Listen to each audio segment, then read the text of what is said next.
If you can summarize Billy Carson's view in one sentence, And- what was the yeah, so- what was the original reason he asked for it not to be released? In retrospect, I think I gave Billy more of the benefit of the doubt than I probably should have, because a lot of people have reached out to me and said, Ruslan. Wes debated Billy Carson. Oh, And we covered this. And to be fair to Billy and to Mark Menard, shout out to Mark Menard for attempting to facilitate it. Seems like he is newer to the faith as well.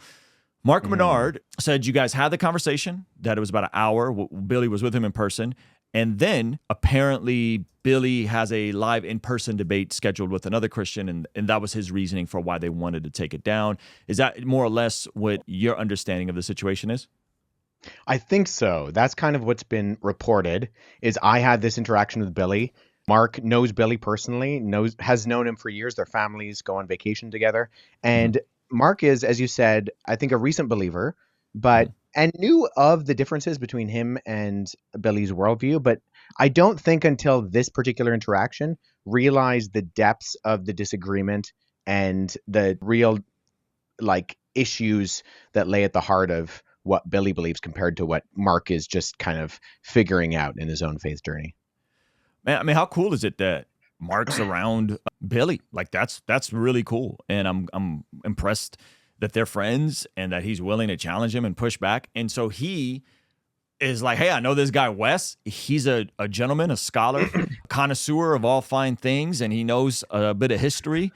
And decided to work you into the conversation. So for folks who don't know you, give us a little bit of your credentials in this entire space and why Mark decided to work you into the debate with Billy Carson. Yeah, so I've devoted my life to understanding, researching, and communicating the history of the text of the Bible. So I'm currently finishing up my PhD at the University of Toronto in New Testament studies. But what I look at manuscripts of the early New Testament text and other adjacent Christian literature between the 2nd and 3rd centuries. So I am looking at the manuscripts. I'm comparing them to other ancient Greco-Roman literature and even some other comparative religious stuff from the ancient Near East and the Greco-Roman world. And so I've been posting about that kind of stuff where I work. I'm a director at Apologetics Canada up here in Canada. I live in Toronto. And we've been producing a series called Can I Trust the Bible? Where last summer my colleague and I flew out to Egypt and we produced 2 episodes of that talking about Gnostic literature and why that's not in our Bible, why the Gospel of Thomas is not included in your Gospels, and why Matthew, Mark, and John are. And so are you listening, Alex O'Connor? Are you listening? Why the Gospel of Thomas is not in there? So one of the things we really wanted to do is we wanted to go to Nag Hammadi. We wanted to go where the Gospel of Thomas was discovered. And then we went to the Cairo Museum and we got permission to see the Gospel of Thomas. And so I stood in front of the Gospel of Thomas. I translated the Coptic. And then in this series, my colleague and I, Andy, talked about, why the Gnostic Gospel of Thomas is excluded from the canon of Scripture. So we talked about that. The first episode is called The Right Books, and the second episode is called The Right Text, where we go into a little bit more of what's sometimes referred to as textual criticism. But I was posting this stuff, and one of an individual on Mark's media team was following me and kind of following some of the content I had. And Mark had verbalized that he was going to get Billy in the studio, and he wanted to interact with some of their differences, but just felt unprepared, felt inadequate. Billy's throwing around all these terms and talking about tablets and scrolls and Sumerian and Greek. And Mark just said, I can't go on the same kind of playing field. Who do we know that could? And so luckily someone on his media team reached out to me and said, hey, this is happening in 24 hours, but if you're willing to, we'd love for you to interact with Billy Carson on some of this stuff. Yeah, Wes, and just for the folks who aren't familiar, let us know, what is your channel called and where can they find out more about you? Yeah, it's just called Wes Huff, or a lot of my content is posted on Instagram on Wesley_Huff, or you can just go to wesleyhuff.com. That's kind of the one-stop shop. Find all my my content there. So if you can summarize Billy Carson's view in one sentence or 2 sentences, and what aspects of it do you find the most egregious? And then I kind of want to get into how that conversation with you and him went. Yeah, he asserts complete corruption of the Bible, that the books that we have in our Bible are not based on history, but based on copied ancient Sumerian texts, and ultimately that our understanding of the historical Jesus is incorrect because Jesus was most likely an alien. So Jesus was an alien. The entire Bible is corrupt. All of Christianity has been wrong for thousands of years. And you swoop in to Mhm. help set him straight a little bit. Yeah, what was interesting? I didn't get to nearly as much stuff as I would have liked to. He's made a lot of comments about, you know, the Greek word Jesus, Jesus, meaning hail Zeus, that I wanted to get to. Mhm. Some comments he's made about the Hebrew language, which are just easily falsifiable and nonsensical. And so, unfortunately, we didn't get to that. But he really, Mark started off the conversation and said, "Hey, Billy, you don't think Jesus was crucified. Why is that?" And so Billy says, "Okay, well, I think it's because of these two documents, the Sinai Bible and the Gospel of Judas, or not the Gospel of Mm. Judas, sorry, the Gospel of Jesus's wife." And Mhm. so, I study this stuff for a living. I have facsimiles, photocopies of the Sinai Bible. It's called Mhm. Codex Sinaiticus in my Mhm. office. So I simply Mhm. said, "Hey, Billy, I'm gonna pull it off the shelf, and I want you to Mm. tell me where to look Mm. because I'm looking at it and I'm looking at the crucifixion." So, Come on. what are you He pulled talking his about? And card, to so say the least. I did. I did. And unfortunately, like as the conversation progressed, it was very clear. And I think, For far too long, the bar for Christians has been set low. More Christians are skipping church, watching online, too busy for group, and not serving in their local church communities. They go about their lives not feeling connected to Jesus, and in turn, their salvation goes unnoticed by their unsaved peers. They've become indistinguishable from the world around them. We need to shift from asking, what is the bare minimum I can do for Christ, and start asking, what would it look like to live a life entirely devoted to Him? 1 Peter chapter 2, verse 12 describes a life that seems to have been forgotten.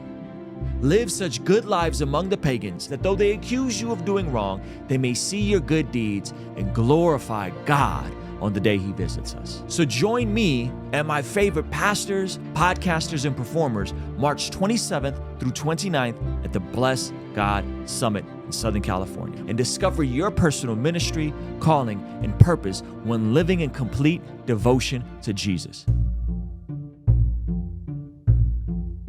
made very clear to Mark, which I think Mark underestimated how much of this stuff Billy really kind of just throws out there, but doesn't really have a background of. Uh-huh. Because then we talked about the Gospel of Jesus' wife, modern forgery. We talked about the Gospel of Barnabas, another modern forgery.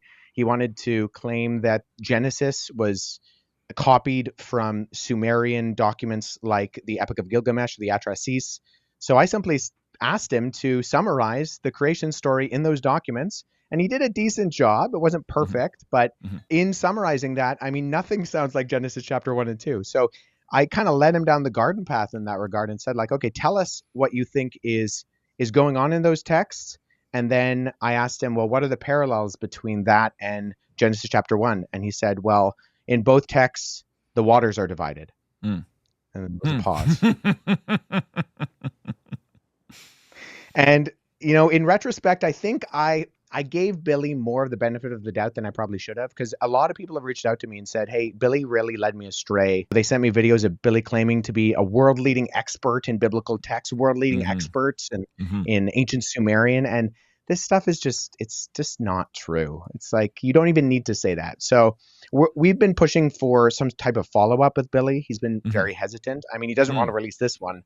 He's not really keen on, getting in a room and Mm. talking more about it. But yeah, we're just S- really pulling the receipts Yeah. on Billy's purchases. Thank you. I mean, there's just so many very surface level things that he fumbles, in my opinion, that we've reacted to. Michael from Mhm. Inspiring Philosophy has covered a lot of his stuff on just a very basic, the names of God and what, you know what I mean? Like very superficial, like you just put up a Greek Yeah. lexicon and his stuff is wrong. So he goes through these conversations technically unchallenged because the people he's engaging with don't really know what he's talking about. And then there's also a method of Gish Gallop where he'll throw out 29 different things, and Totally. it's tricky to chase down all of those. And so I'm glad that you were able to kind of hold his feet to the fire. Now, do you think there's a chance that this is going to come out, or do you think he's actually going to debate another credible Christian scholar in the way that Mark said his people said he was going to in person? Yes, I do this. I do think this will be released eventually. I'm in an ongoing conversation with Mark and his team,